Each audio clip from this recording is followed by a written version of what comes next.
Hi! In front of me is OPPO A77 and today I would like to show you how you can connect it to printer.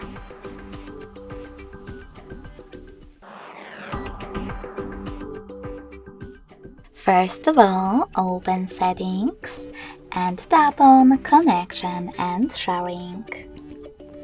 Now select Print and tap on Default Print Service. Then wait. Your device is looking for a printer.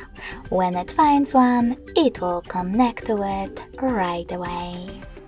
You can always use different service, but firstly you need to disable this one by tapping on this blue switcher. Then click on the back button, choose Add Print Service and install the best one for you. In my case, HP one. When your new service is ready, click on the back button twice.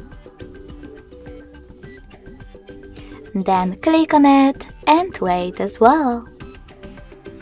Thanks so much for watching. If you enjoyed this video, smash that like button, comment and definitely subscribe. Bye!